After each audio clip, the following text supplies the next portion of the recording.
Okay, so this is our example number 2 for the analysis of beam under moment distribution method.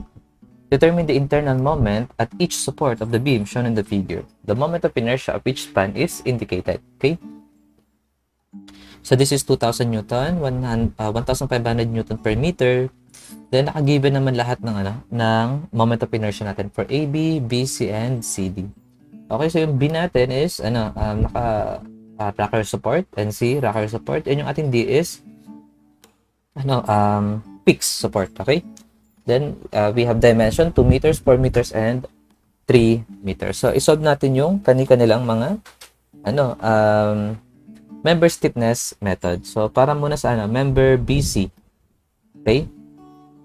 So sa member BC, that is equivalent to 4EI over L. So yung 4E, hayaan na natin yan. Ang gamitin na natin is yung I over L. Kasi constant ang E, hindi ba? So lahat sila magka-cancel out mamaya sa distribution factor. So pwede natin gamitin yung I over L. Okay? So yung I natin dito is, yes, 300. 300 times 10 raised to 6. So that is millimeter to the fourth. Okay? Then yung ating L is 4 meters. So gawin natin siyang millimeters. Okay? Yan. Okay, so yung ating KBC is equivalent to 300 times 10 raised to 6 over 4 times 10 raised to 3. So 75,000. So 75,000 millimeter to the millimeter cube. Ayan. Cancel out yan. Okay? Magiging millimeter cube. Ayan. Okay? So next, KCD. Hindi natin kailangan alamin yung ating stiffness factor para sa AB kasi overhang yan okay? Hindi siya magkakaroon ng member stiffness factor. So KCD so I over L na lang din, okay? So I over L. Ang I natin is 240 times 10 raised to 6, okay? Over 3 meters. So 3 times 10 raised to 3. Ayan. So, ilan to? 240 times 10 raised to 6 over 3 times 10 raised to 3. So, 80,000. So, 80,000 millimeter cube.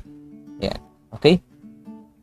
So, ngayon, pwede natin ma-solve yung ating distribution factor. Okay? So, dito,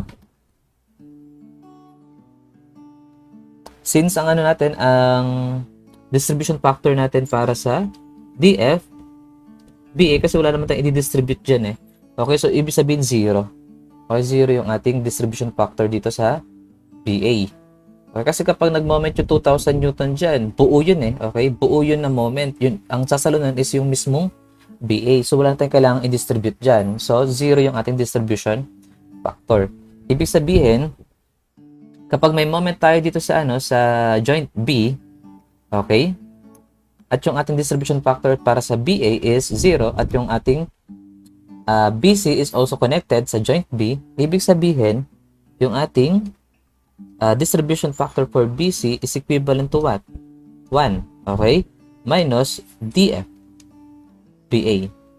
Kasi di ba sabi ko nga sa inyo, kapag pinag-add natin yung distribution factor ng dalawang member, okay, para sa isang joint, dapat that is equivalent to 1. So, ima-minus na lang natin yung DF natin para sa BA. And that is 0, hindi ba? So, 1 minus 0 is equals to 1.0. So, sa madaling salita, ang sasalo ng lahat ng moment natin sa joint B is yung member BC. Or doon natin madidistribute. And that is equivalent to 1.0. Okay? Next, para sa CB and CD naman.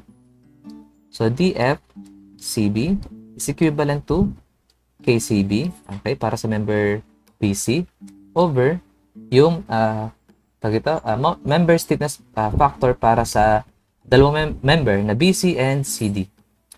Ito pala, ayan. Yung BC natin is, ayan, sulat mo natin, ayan, KCB plus KCD. So, this is equivalent to, okay, BC is 75,000 over 75,000 plus CD.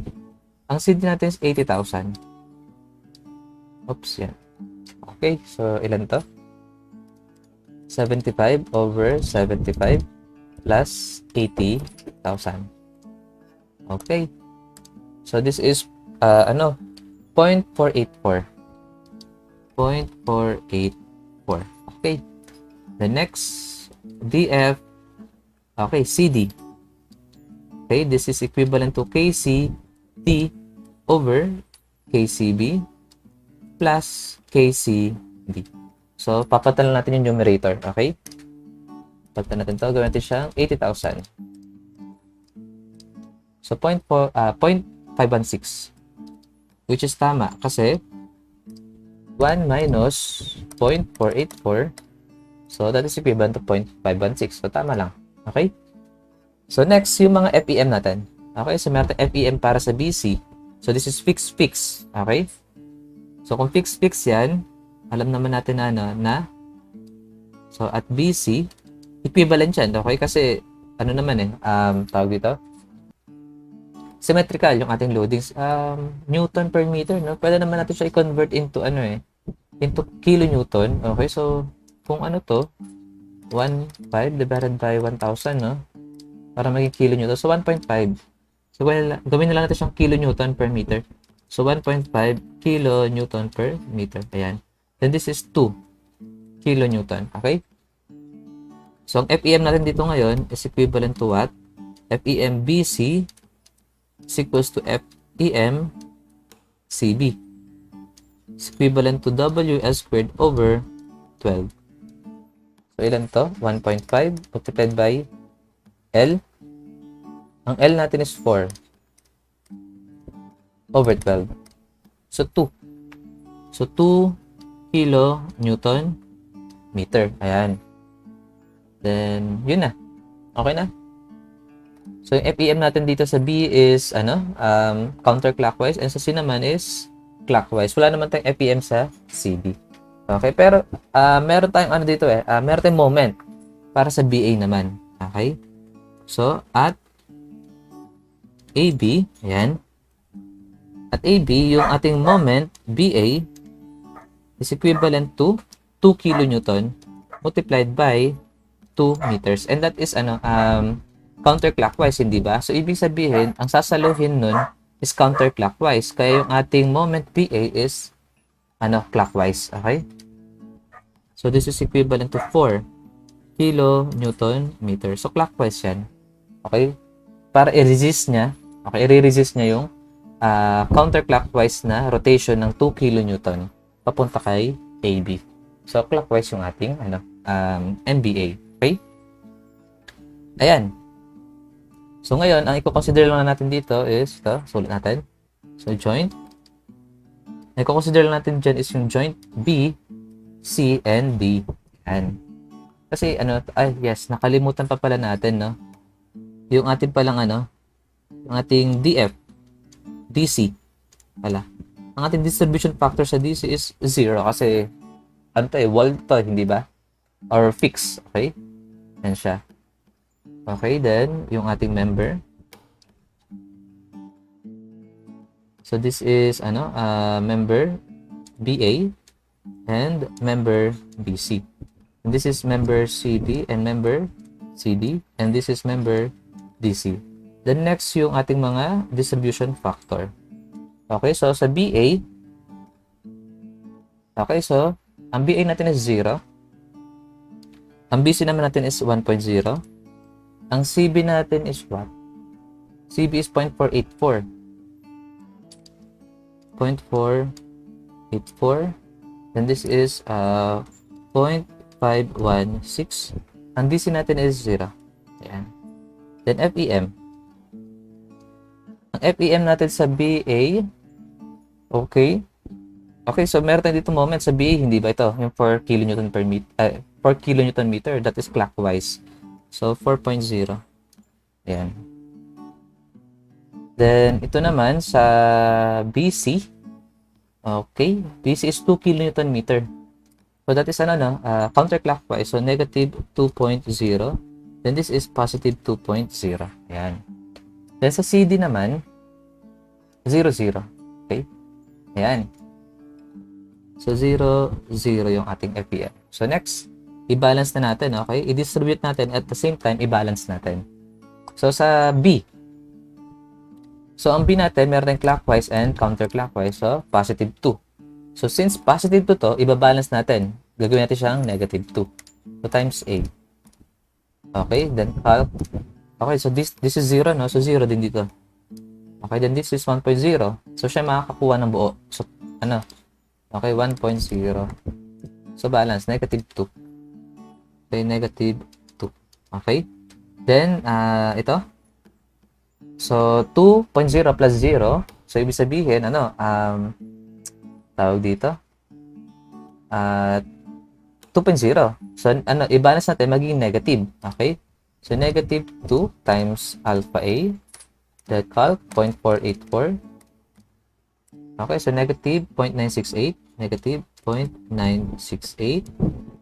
The next, 0.516. So, negative 1.032. Okay, so dito, 0 pa rin. Okay, then next, carry over na tayo. Okay? Sorry. Sa pagitan pala ng B and C. Ayan. Then, pagitan ng C and D. Ayan. So, carry over. So, ito nyan. Hayaan lang natin to. Okay? Then, ito, kalahatiin natin. So, negative 0.968 over 2. Okay? So, 0.484. So, negative 0.484. Then, this is what? Yung nasa book kasi naka 1,000 eh. Newton yung ginamit nila dito, no? So, ito nyan is maging 2,000 kilonewton. 2,000 newton, no? So, this is 2,000 newton meter. Then, this is 4,000 newton meter. So, ganyan yung ginamit nila, no? So, sige. Gawin na lang natin siyang ano. Ganon. Okay? Okay, so, lang na. Ulitin natin dito. Okay? So, this is what? 4,000. Okay? Then, this is negative 2,000 kasi counterclockwise. And this is positive 2,000. Okay? So, distribution nito is 0. Then, this is positive. Sorry. Negative pala ito, no? Negative. Ayan. Then, ito ay 2,000 times, ano? Ayan. So, 2. So, negative 2,000 para maging balance times alpha A times 0.484. Ayan. So, negative 968. Ayan. Para siguro, ano, ginawa niya, ano, Newton talaga para makuha natin yung mga decimal pa kung sakali mang meron pa mga decimal. Tapos, papalitin na siya ng papalitin. Kasi ang dami, oh. Dami yung table. So, anyway. Next. Okay, so ito naman. Calc 0.516. Yan, so negative 1032. Then this is 0. Then, carry over. Ba't doon ako nag-start lagi? Sa pagitan ng B and C. Ayan. Sa pagitan ng C and D. Okay. So, this is 0. Okay, then this is ilan? Negative 968 divided by 2. So, negative 484. So, negative 484, then negative 1,000. Then, this is 0. Then, negative 1032 divided by 2. So, negative 516. Ayan. Okay, then, i-balance ulit natin. Distribute and i-balance natin. So, sa B, ang meron na lang tayong moment dito is negative 484. So, magiging positive 484. Okay? Actually, 1.0 naman to. So, sabihin, ang sasalo ng lahat para sa joint B is yung BC. Okay? So, ibabalance natin to. Magiging siyang, positive 484. Okay? Ayan. Then ito, balance natin 1,000, no? So, 1,000 times alpha A, then times 0.484. Ayan. Oops. So, 484. So, positive 484. Then, ito naman, positive 516 yan, sigurado. Okay? Then, 0 dito. Then, carry over ulit. Kapin na natin to. So, carry over. Carry over. Carry over. Okay. Then, kapin na rin natin to. Para dito sa kabila. Yan. Ito. Okay. Then, ito.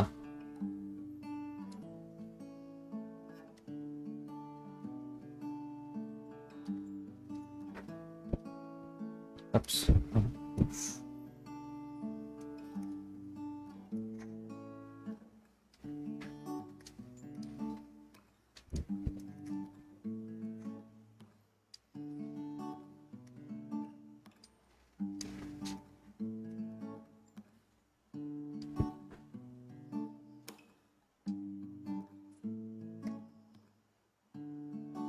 Okay, so carry over ulit. Dito. Dito. Okay. So, 484 divided by 2. So, 242. So, tig 242 sila. Okay? So, tig 242. So, positive 242. Okay, then ito, 0. Then ito, 516 divided by 2. 258. Yan, so, ulit lang tayo. Okay, babalas ulit natin ito. Ito, 0 na lahat yan eh. Hindi ba? Then ito, balas ulit natin. So, 242, then negative. Then, times 1.0. So, negative 242. Then ito, balance natin. Negative 242 times alpha A. So, alpha A natin is 0.484. Negative 117.13. 0.13. Ayan, lumalabas na yung mga decimal, no? So, times 0.516. Negative 124.87. Negative 124.87. Then 0. Then carry over ulit. Okay? So, negative, okay, 1, ito. Sorry. Negative 117.13 divided by 2. Okay, so yan. Ganyan na lang siya. Okay? Then, isubmit na natin lahat. So, kung mapapansin nyo rito para sa BA, and tuloy-tuloy lang siya. 0 naman lahat to. Which is tama kasi wala naman tayong kailangang i-distribute dyan eh. Kaya nga 0 yung distribution natin.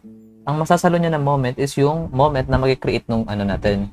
Nung 2,000 Newton na yan. Okay? So, tama lang na clockwise na 4,000. Okay? So, 4,000 Newton meter. Okay, next. BC. Kung mapapansin nyo rito, this is ayun negative, positive, positive, negative. Negative, positive. So, lang sila? Pare-pares lang sila ng mga value, pero nag-iiba lang sila ng ng mga, tawag dito, ng sign. So, yung sabihin, magka-cancel out lahat yan, hindi ba? Ang matitira na lang is itong FEM and distributed, which is negative 2,000 and negative 2,000. Kaya negative 4,000, which is tama. Para mag-equilibrium tayo sa joint B, dapat, same yung ating magnitude and magkaiba yung sign. So, positive and negative 4,000. So, 0 yung ating summation of moment at B. So, equilibrium na. Okay? So, sa C, check natin. Okay? So, iba-iba. Okay? So, kailangan natin gumamit ng summation dyan. Okay? So, 2,000 minus 968 minus 1,000 plus 484 plus 242 minus 117.13 minus 121 plus 58.57 plus 29.3 minus 14.2 minus 14.6 plus 7.1 plus 3.5 minus 1.7 minus 1.8 plus 0.9 plus 0.4, ang dami, minus 0.2 minus 0.23 plus 0.11. Okay, so ang makukuha natin is 587.02. So 587.02. So positive. Okay? So next, kapag sinamit rin natin to, ganito rin makukuha natin. Okay? So 0 minus 1032. 0 plus 516 minus 124.87 plus 62.4 minus 15.1 plus 7.6 minus 1.8 plus 0.9 minus 0.2 and plus 0.12. Okay. Ayan. So, 5, 8, wait. Tingin ko nagkamali ako ng decimal. Ulit natin. So, negative 1032 plus 516. Okay. Minus 124.87 plus 62.4 minus 15.1. Okay. Plus 7.6 minus 1.8. Okay. Plus 0.9 minus 0.2. Okay. Plus 0.12. Okay. 586 talaga siya, no? 587 to. Anyway, malapit na rin pala siya, 586.95. Magiging na siyang 587. So, paras pa rin yan. Okay, so 586.95. Okay? Ayan. So, tama ba? 124.9, 62.4, 15.1. Okay, then this is 7.6. Yan. Kasi sila yung ginawa kasi dito sa sa reference book, isang decimal na lang talaga okay? Anyway,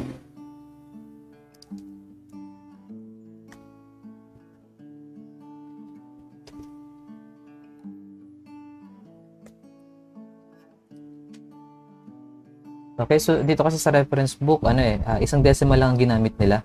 Okay, so anyway, same pa rin naman yan. So, kung titignan natin kung ilan yung nila, difference. Okay, 587 minus 586.95. So, 0.07. Okay, yes, wait lang. Ano pala nakuha natin? Negative. Ako nga pala. Negative.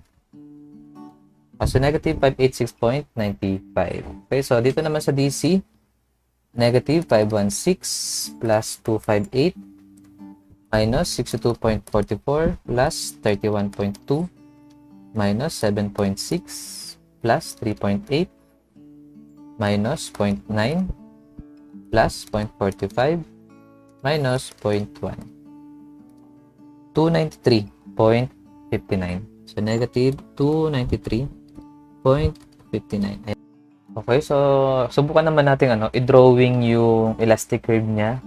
Kahit mahirap siyang i-drawing kasi wala nga tayong direct solution para makuha yung mga slope natin. Anyway, pwede naman natin gamitin yung mga moment. Okay? So ngayon ito, kung i-observe natin to, ayan, yung 2,000 Newton, overhang kasi yung di ba, yung AB. So obvious na na ang masusunod na rotation dito is magmumula sa 200 Newton, 2,000 Newton. So ibig sabihin yung ating member AB, kung hakayaan natin siya na mag-rotate due to 2,000 Newton, ang rotation nito is magiging ganyan, hindi ba?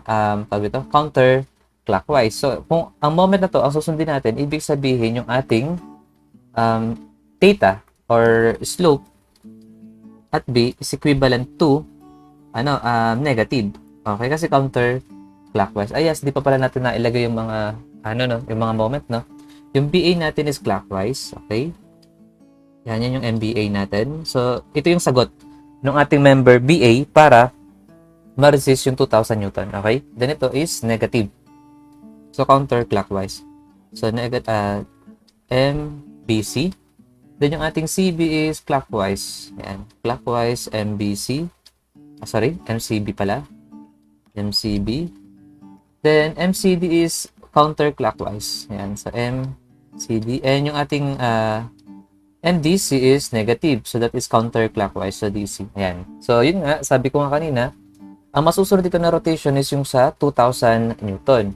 Kaya, ang masusunod na rotation nun is yung counterclockwise. Kasi, di ba, hahayaan natin na mag-rotate yung ating, yung ating member AB due to 2,000 Newton. So, magiging counterclockwise. So, since counterclockwise yun, ang ating theta B is magiging negative. Okay, so kung ito yung ating reference axis, so theta B natin is counterclockwise. Ayan. Okay, so this is theta B. Ayan. Okay, so ngayon sa point C naman, syempre wala naman tayong load sa CD dito. Okay, so ibig sabihin yung ating 1,500 Newton is magro-rotate ng ganyan. Okay, so ibig sabihin counterclockwise rin. Ibig sabihin yung ating theta C possible din na negative. So, ibig sabihin, counterclockwise. So, counterclockwise din yan. Okay, yan. So, counterclockwise. Ayan. So, ganyan yung mangyayari sa, sa theta B and theta C. Which is medyo taliwas, hindi ba? Taliwas sa mga nasusunod natin. Kasi, karaniwan, laging opposite ang sign ng ating theta B and theta C. Or yung mga, mga slope natin sa mga interior span. Okay, so ano nangyari dito? So, I think, ang nangyari dito is dahil doon sa, sa overhang natin sa 2,000 Newton. Kasi kung wala namang overhang dyan, ang mangyayari dito, yung ating, yung ating theta B is magiging obvious na, clockwise. Okay, ibig sabihin positive. Okay, so sabihin magka-positive yung theta B natin, then yung ating theta C naman is magiging counterclockwise. So, that is positive and negative. Eh kaso, meron nga tayong 2,000 Newton and yun yung nag-cause ng pag-angat ng ating member BC. Ayan. Umangat siya dahil doon sa 2,000 Newton. Okay, so sir, possible po ba na mas malakas yung moment na meron sa 1,500 Newton kaysa doon sa 2,000 Newton? Yes, possible kung mahaba-haba pa tong member natin sa sa BC kasi 'di ba ang concept ng moment force multiplied by distance. So ibig sabihin kung mahaba yung dimension, ibig sabihin makaka-receive siya ng mas malaking distance d. So ibig sabihin mas lalaki yung moment. So possible dun na mas mas malaki yung niya or greater yung ating clockwise kaysa sa counterclockwise. Kaso dito nangyari nga mas malaki yung sa 2,000 Newton. Okay? So anyway, dinoble check ko naman to sa dinoble check ko naman siya sa sa structural analysis na software, yung STAAD. Okay, so dinoble check ko siya, so tumama. Tama talaga na ganito yung magiging magiging tawag dito, magiging elastic curve niya. Okay, so ganito yung elastic curve. Yan. Okay, yan. Okay, so negative dito, then dito rin negative, then bigla magka-positive. Yan. Oops, sorry. Magka-positive, then magna-negative. Yan. So, negative, then magka-positive. Ayan. So, ganyan yung magiging niya, elastic curve niya. Okay? Then, kung ibibis rin natin sa sa moment diagram na meron sa reference book natin sa structural analysis ni Hibbeler. So, tama rin to. So, yung AB natin, tumama siya, negative. Okay? Yan yung AB natin, negative. Then, yung ating sa BC dito, sa part na to, negative rin. So, negative yan. Ayan, Then, dito, sa part na to, positive. Okay? Then, bigla, dito, magne-negative dito sa part na to. Ayan, negative. Then, dito, negative. Then, dito, ayan, nag-positive siya. Ayan, then, bigla, nagsara. Okay, so, tumutugma naman siya sa, sa moment diagram sa reference axis. Sorry, sa reference book natin. And, doon sa STAAD, ayan, dinoble check ko rin siya sa STAAD. Ayan. Okay, so tanggatin yung moment. Ayan. Ayan siya. Dinoble check ko siya sa STAAD. Ayan. Nagkaganon talaga siya. So, pares na pares dito sa ina-analyze natin yan. Gumanon din, gaganon siya. Okay? Ayan. So, kung makita nyo rito, this is negative, negative, then ito, positive ba yun, Positive kasi naka-smile. Then ito, negative. Then negative, then nag-positive ulit dito. Yan. So, ganyan siya. Okay? Yeah, so tumutugma naman tayo. So, I think tama pa rin yung ating pag-intindi sa pagkuha ng theta B and theta C. Okay, hindi katulad kasi sa slope deflection equations, kinukuha talaga natin yung displacement. So, mas madali, hindi ba? Mas madali natin siya matukoy or parang mas madaling i-determine kung paano magro-rotate yung mga member natin. Pero dito, medyo ina-analyze pa natin di ba? Gamit yung moment. Okay? So, ayan. Ito yung ating example number 2 for beam analysis under moment distribution method.